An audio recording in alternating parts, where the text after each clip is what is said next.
ఒక బాధ్యత గల ముఖ్యమంత్రి ఎలక్షన్ ప్రచారంలో మున్సిపల్ ఎలక్షన్ ప్రచారం అంతా కూడా ఇవే పిచ్చివాగుడు, రోజు ఒక పిచ్చి మాటలు తప్ప ఏ ఒక్క రోజు కూడా ఈ మున్సిపాలిటీకి నేను ఇది చేస్తాను, ప్రజల సంక్షేమానికి ఇది చేస్తాను, 6 గ్యారెంటీల విషయంలో ఒక్క రోజు మాట్లాడలేదు. మొత్తం మున్సిపల్ ఎలక్షన్ సందర్భంగా ఏ ఒక్క రోజు 6 గ్యారెంటీల గురించి మాట్లాడలేదు. ఇంకొకటి, కేంద్రానికి కాళేశ్వరం కేసీఆర్ అవినీతి కనిపించలేదా?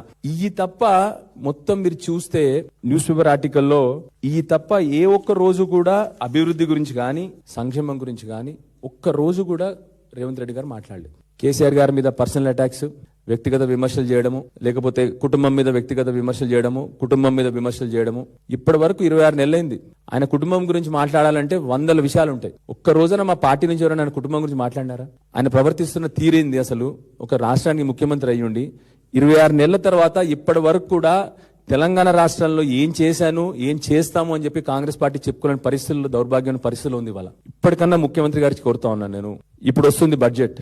ప్రతిసారి మేమని తప్పులు చేస్తే చెప్పండి, తప్పులు చేసి చేసి చేసి చెప్తా ఉంటే మీరు తిరగబడి మా మీద బూతులు మాట్లాడుతున్నారు తప్ప ఏ రోజు కూడా మీ తప్పులు కరెక్షన్ చేసుకోవట్లేదు. ఇప్పుడు బడ్జెట్ సెషన్ వస్తా ఉంది.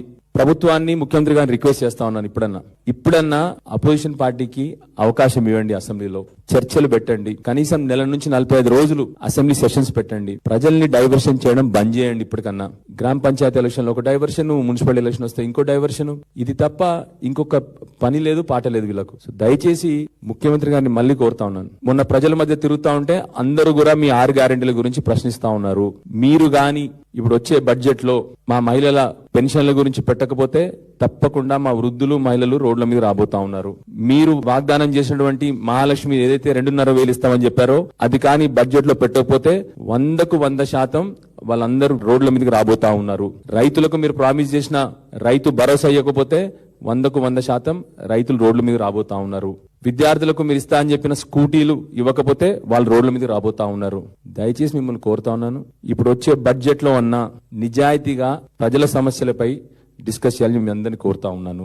ఇప్పటి వరకు మీరు కనీసం ఒక్కసారి కూడా ఎలక్షన్ క్యాంపెయినింగ్ లో కనీసం ఒక్కసారి కూడా ఈ బడ్జెట్ లో ఇది చేస్తాము, ప్రజల కోసం ఇది ఇస్తాము, ఈసారి ఇప్పుడని ఇస్తామని చెప్పి కూడా మీరు కనీసం ఒక్కసారి మాట్లాడలేదు. కేవలం అధికార బలంతో మీ అధికార దుర్వినియోగం అయితే పరాకాష్ఠ జరిగింది మన మున్సిపల్ ఎలక్షన్ లో.